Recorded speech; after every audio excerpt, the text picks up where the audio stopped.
नमस्कार दोस्तों, एग्जाम गुरु में आपका स्वागत है।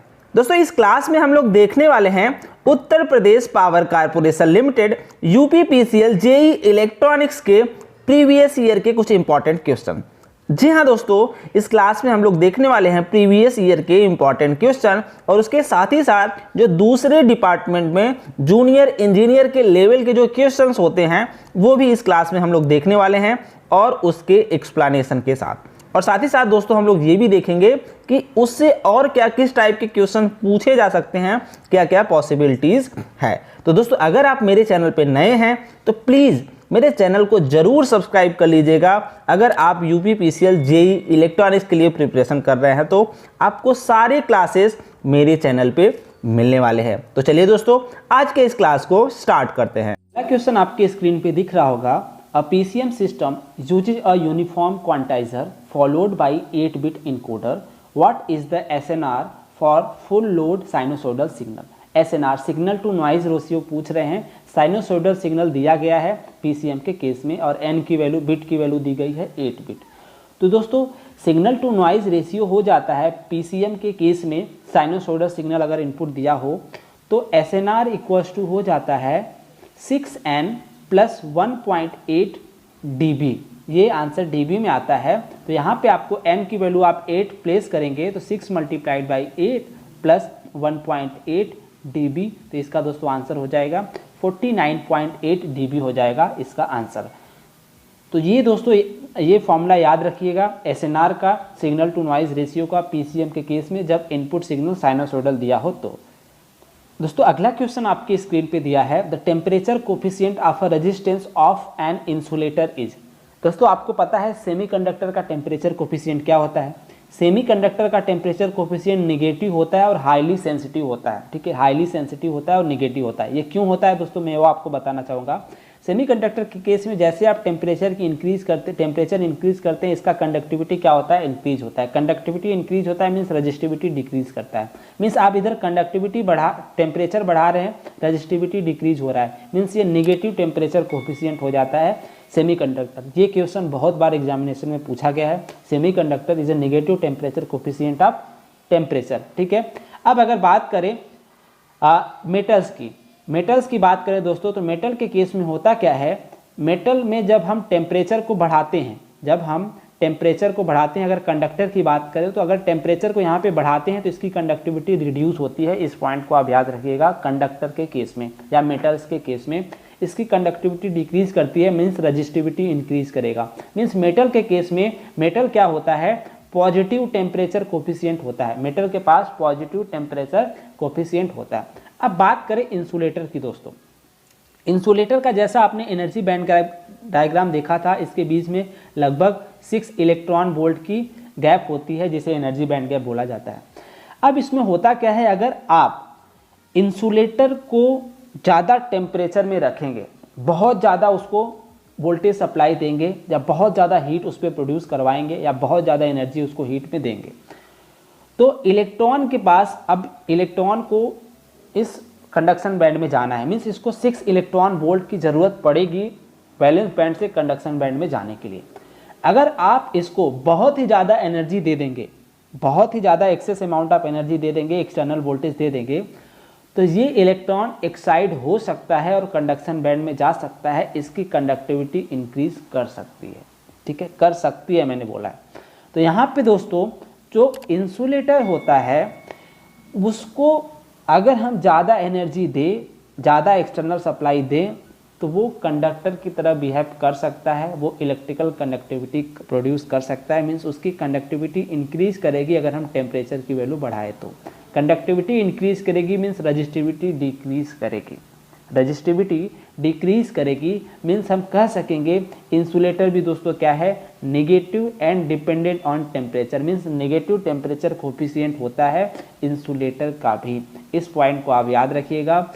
इंसुलेटर और सेमीकंडक्टर का नेगेटिव टेम्परेचर कोफिशिएंट होता है। कंडक्टर या मेटल आप उसे कह लें तो उसका पॉजिटिव टेम्परेचर कोफिशिएंट होता है। ये तीनों क्वेश्चन एग्जामिनेशन में पूछे जा चुके हैं। दोस्तों अगला क्वेश्चन आपके स्क्रीन पे दिख रहा होगा। माइक्रो प्रोसेसर के इंस्ट्रक्शन से XCHG में होता क्या है, बेसिकली क्या करते हैं, DEN-HL रजिस्टर पेयर के कंटेंट को क्या करते हैं, चेंज करते हैं, एक्सचेंज करते हैं इस इंस्ट्रक्शन के बाद। ये आपको पता ही होगा अगर आपने मेरे माइक्रो प्रोसेसर के लेक्चर को फॉलो किया है तो। दोस्तों अगला क्वेश्चन आपकी स्क्रीन पे दिख रहा है, आउटपुट फ्रीक्वेंसी यहाँ पे पूछा गया है अगर इनपुट फ्रीक्वेंसी 20 किलोहर्ट्ज दिया गया है तो। अब दोस्तों जैसा कि मैंने रिंग काउंटर के केस में बताया था, अगर ये 10 बिट रिंग काउंटर है तो ये मॉड 10 काउंटर कहलाएगा। 10 बिट रिंग काउंटर है तो मॉड इसके पास 10 डिफरेंट स्टेट से काउंट करेगा। इसका जो आउटपुट फ्रीक्वेंसी होगा वो इनपुट फ्रीक्वेंसी का डिवाइडेड बाई 10 होगा। ठीक है, तो ये 10 बिट काउंटर है तो इसका जो output frequency means x point पे जो फ्रीक्वेंसी आ जाएगा वो 200K डिवाइडेड बाई 10 हो जाएगा, मीन्स ये हो जाएगा 20K। Means mod 20K ripple counter का जो इनपुट फ्रीक्वेंसी होगा दोस्तों वो क्या हो जाएगा, 20K। इतना क्लियर है। अब ये y की वैल्यू क्या हो जाएगी, आउटपुट फ्रीक्वेंसी, क्योंकि ये मॉड 20 रिपल काउंटर है तो इसका जो आउटपुट फ्रीक्वेंसी होता है इनपुट फ्रीक्वेंसी का डिवाइडेड बाई ये मॉड नंबर से होता है।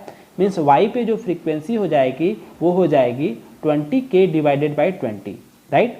इतना पॉइंट आपको क्लियर हुआ होगा। मीन्स यहाँ पे 1K, मीन्स जो y पे जो फ्रीक्वेंसी है इस टाइम पे दोस्तों वो क्या है, 1K की फ्रीक्वेंसी आ रही है y पॉइंट पे। अब हमें z पॉइंट पे फ्रीक्वेंसी निकालना है। जी हाँ दोस्तों, z पॉइंट पे फ्रीक्वेंसी निकालना है। ये 4 बिट पैरेलल काउंटर दिया गया है दोस्तों। 4 बिट पैरेलल काउंटर का मतलब इसके पास 2 to the power 4 means 16 different state होंगे। कितने डिफरेंट स्टेट होंगे दोस्तों, 16 डिफरेंट स्टेट होंगे। 16 डिफरेंट स्टेट का होना मतलब मॉड 16 काउंटर हो गया ये। जी हाँ दोस्तों, मॉड 16 काउंटर हो गया, मतलब जो इसका आउटपुट फ्रीक्वेंसी होगा इनपुट फ्रीक्वेंसी का डिवाइडेड बाई 16 होगा। और y के प्लेस पे फ्रीक्वेंसी क्या था दोस्तों, 1K था, तो इस z पे फ्रीक्वेंसी क्या हो जाएगा दोस्तों, 1K मतलब 1000 डिवाइडेड बाई 16। जी हाँ दोस्तों, अगर 1000 डिवाइडेड बाई 16 आप करते हैं तो आंसर आ जाएगा 62.5 हर्ट्ज। जी हाँ दोस्तों, तो इसका आउटपुट फ्रीक्वेंसी जो हो जाएगा जेड के प्लेस पे वो हो जाएगा 62.5 हर्ट्ज। दोस्तों अगर ये क्वेश्चन आपको समझ में आया है तो ऐसे क्वेश्चंस को देख के आप घबराया मत करिए, इसका आंसर बहुत ही आसानी से निकल जाएगा। आप अगर इसको क्वेश्चन को ध्यान से पढ़ेंगे, सबको समझेंगे तो ऐसे क्वेश्चन का आंसर आप बहुत ही आसानी से दे सकेंगे। तो दोस्तों अगर क्वेश्चन समझ में आया हो तो प्लीज़ लाइक ज़रूर करिएगा और सब्सक्राइब चैनल को बिना सब्सक्राइब किए हुए बिल्कुल भी मत जाइएगा। चलिए दोस्तों देखते हैं अगला क्वेश्चन। दोस्तों अगला क्वेश्चन है, when a photodiode is operating in forward bias condition what happened to the diode current with increase in the incident light. Increase in the incident light, उस केस में क्या होगा। अब दोस्तों क्या होता है, फोटोडायोड सिर्फ और सिर्फ रिवर्स बायस में ऑपरेट होता है। ये फोटोडायोड दोस्तों सिर्फ और सिर्फ रिवर्स बायस में ऑपरेट होता है और फॉरवर्ड बायस में ये as a normal PN junction diode की तरह ही ऑपरेट होता है। जी हाँ दोस्तों, फॉरवर्ड बायस में ये as a normal PN junction diode की तरह ही वर्क करता है और जो फोटोडायोड का जो प्रॉपर्टी होता है वो सिर्फ और सिर्फ रिवर्स बायस में यूज किया जा सकता है। अब यहाँ पे क्वेश्चन पूछा गया है कि when photodiode is operating in forward bias condition what happened to the diode current with increase in the incident light। इस केस में दोस्तों क्या होता है, जैसे अगर फॉरवर्ड बायस में वो ऑपरेट हो रहा है उस केस में अगर हम उस पर कोई लाइट, ये नॉर्मल पीएन जंक्शन डायोड की तरह ही वर्क करता है उस केस में, और अगर उस पर कोई लाइट इंसिडेंट होती है तो उस केस में भी उसकी करंट की वैल्यू बढ़ेगी। उस केस में भी उसकी करंट की वैल्यू बढ़ेगी। तो इसका आंसर दोस्तों हो जाएगा इट इंक्रीजेज। यहाँ पे आपको याद करने का जो पॉइंट है दोस्तों वो ये है कि फोटोडायोड रिवर्स बायस में ऑपरेट होता है और फॉरवर्ड बायस में वो as a normal PN junction diode की तरह ही वर्क करता है। दोस्तों अगला क्वेश्चन है, डिजिटल इलेक्ट्रॉनिक्स से BCD counter is also known as, means BCD counter को और किस नाम से जाना जाता है। तो दोस्तों आपको पता होगा बीसीडी काउंटर में उसके 10 डिफरेंट स्टेट्स होते हैं। बीसीडी के लिए 10 वैलिड स्टेट्स होते हैं और 10 डिफरेंट स्टेट होते हैं। इसके कारण दोस्तों इसको डिकेड काउंटर भी बोला जाता है और मॉड 10 काउंटर भी बोला जाता है बीसीडी काउंटर को। दोस्तों अगला क्वेश्चन माइक्रो प्रोसेसर से है, in a microprocessor the register which hold the address of next instruction to be fetched. उसका सिंपल सा आंसर है दोस्तों, प्रोग्राम काउंटर क्या करता है, नेक्स्ट इंस्ट्रक्शन के एड्रेस को लेता है जो एग्जीक्यूट होने वाला होता है। दोस्तों अगला क्वेश्चन आपके स्क्रीन पे दिख रहा है डिजिटल इलेक्ट्रॉनिक्स से, इन कंस्ट्रक्शन अ के map the order is obtained by using. दोस्तों आपने के मैप फिल किया होगा तो आपने देखा होगा अगर 4x4 का के मैप है तो 0 0 1 0 एंड 1 1, सॉरी यहाँ पे मैं गलत बताया आपको, 0 0 0 1 1 1 1 0 लिखते हैं। इधर भी आप लिखते हैं 0 0 0 1 1 1 1 0। दोस्तों आपने सोचा होगा कि ये यहाँ पे 0 लिखते हैं, यहाँ पे 1 लिखते हैं, यहाँ पे 3 क्यों लिख देते हैं, यहाँ पे 2 क्यों लिखते हैं। ये आपने कभी सोचा होगा ज़रूर कि आपको याद करने में भी प्रॉब्लम आती होगी, तो कभी कभी आप ऐसे ही कर देते होंगे 0 1 2 3 ऐसे लिख देते होंगे। ये गलत था। इसलिए गलत था क्योंकि इसको दोस्तों जो ये फिल किया जाता है वो मिनिमम एरर कोड से फिल किया जाता है, मिनिमम डिस्टेंस कोड से फिल किया जाता है। दोस्तों जो मैंने नाम लिया minimum error code and minimum distance code, ये ग्रे कोड का ही नाम है। जी हाँ दोस्तों, ये ग्रे कोड को मिनिमम डिस्टेंस कोड और मिनिमम एरर कोड से भी बोला जाता है।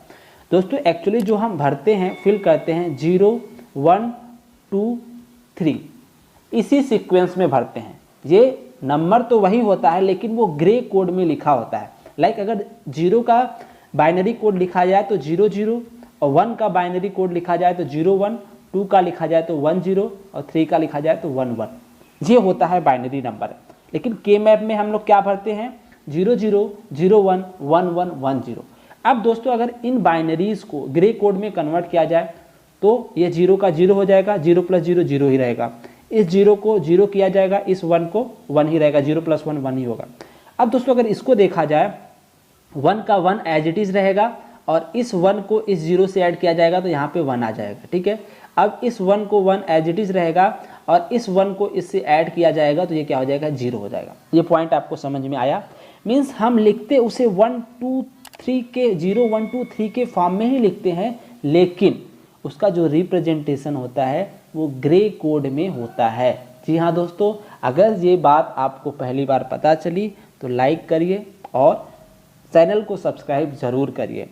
ये रीज़न है ग्रे कोड में लिखने का। के मैप में लिखते तो हम उसको 1 2 3 में ही है, उसी सीक्वेंस में लिखते हैं, लेकिन जो उसका रिप्रेजेंटेशन होता है वो ग्रे कोड में रिप्रेजेंटेशन होता है। तो जिसके कारण यहाँ पे हम 0 0 0 1 1 1 एंड 1 0 लिखते हैं के मैप को फिल करते टाइम। तो इस पॉइंट को आप याद रखिएगा। ये मिनिमम एरर कोड और मिनिमम डिस्टेंस कोड भी बोलते हैं ग्रे कोड को। तो ये रीज़न है दोस्तों, के मैप में जो फिल किया जाता है ऑर्डर वो ग्रे कोड प्रोग्रेशन के फॉर्म में होता है।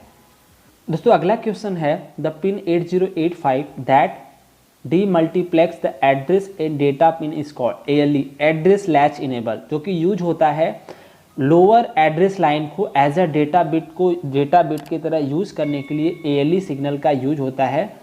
जैसा कि आपको पता है माइक्रो प्रोसेसर में कोई सेपरेट डेटा लाइंस नहीं होती, जो एड्रेस लाइंस होती हैं उनके लोअर 8 बिट एड्रेसेस को यूज किया जाता है as a data line by the using the signal. ALE signal के थ्रू हम उसको यूज करते हैं। जब हमको डेटा का ज़रूरत पड़ता है तो ALE सिग्नल के थ्रू उसको डेटा लाइंस बना लेते हैं, और जब को उसे एड्रेस की तरह यूज़ करना होता है तो ALE सिग्नल के थ्रू उसको हम एड्रेस लाइन बना लेते हैं। तो ALE वो सिग्नल है जिसके कारण हम 8085 का जो डीमल्टीप्लेक्सिंग होता है एड्रेस एंड डेटा पिन्स का, वो ALE सिग्नल के कारण ही होता है। दोस्तों अगला क्वेश्चन है which of the following counter has the highest speed. Highest speed किसके पास होता है दोस्तों? सिंक्रोनस काउंटर के पास हाईएस्ट स्पीड होता है। क्यों हाईएस्ट स्पीड होता है दोस्तों? क्योंकि इसमें सभी फ्लिप फ्लॉप्स को आप सेम क्लॉक पल्स देते हैं। सभी फ्लिप फ्लॉप्स को सिंक्रोनस काउंटर के केस में सभी फ्लिप फ्लॉप्स को सेम आप क्लॉक फ्रीक्वेंसी या क्लॉक अप्लाई करते हैं सभी फ्लिप फ्लॉप पे सेम, तो इसलिए दोस्तों ये फास्टेस्ट होता है। अगर बात करें असिंक्रोनस काउंटर की, तो असिंक्रोनस काउंटर के केस में प्रीवियस का आउटपुट जो होता है वो नेक्स्ट फ्लिप फ्लॉप का क्लॉक की तरह वर्क करता है, तो इसलिए दोस्तों ये स्लो काउंटर कहा जाता है। असिंक्रोनस काउंटर स्लो काउंटर होता है, और जो highest speed means fastest counter होता है दोस्तों वो सिंक्रोनस काउंटर होता है। तो दोस्तों अगर ये क्लास आप लोगों को पसंद आ रहा हो तो प्लीज़ इस क्लास को ज़रूर लाइक करिएगा, और अगर आप मेरे चैनल पर नए हैं तो इस चैनल को भी सब्सक्राइब ज़रूर कर लीजिएगा। और दोस्तों अगर आपका कोई सजेशन हो, कोई फीडबैक हो तो आप उसे कमेंट सेक्शन में ज़रूर बता सकते हैं। मुझे खुशी होगी आप लोगों का फीडबैक और सजेशन जान करके। और जैसा कि दोस्तों आप लोगों को भी पता है कि क्लास में अपने मोबाइल के स्क्रीन रिकॉर्डर से बनाता हूं तो उतना बेटर तरीके से आप लोगों को रिप्रेजेंट नहीं कर पाता, उसके लिए माफ़ी चाहता हूं। लेकिन दोस्तों अगर आप लोग मुझे सपोर्ट करना चाहते हैं ताकि मैं और बेटर तरीके से कुछ टूल्स खरीद सकूं और मैं बेटर तरीके से क्लास को पढ़ा सकूं, क्लास को रिप्रेजेंट कर सकूं, तो दोस्तों मैंने अपना UPI ID डिस्क्रिप्शन में दे दिया है। आप वहां से जाकर के आप मुझे सपोर्ट कर सकते हैं ताकि मैं कुछ टूल्स ले सकूं और बेटर तरीके से क्लास को रिप्रेजेंट कर सकूं। दोस्तों ये कंपलसरी नहीं है, अगर आप करना चाहते हैं तो ये कोई भी ऐसा नहीं मैंडेटरी नहीं है।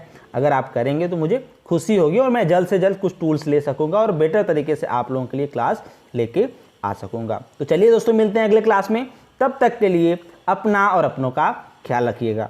धन्यवाद दोस्तों।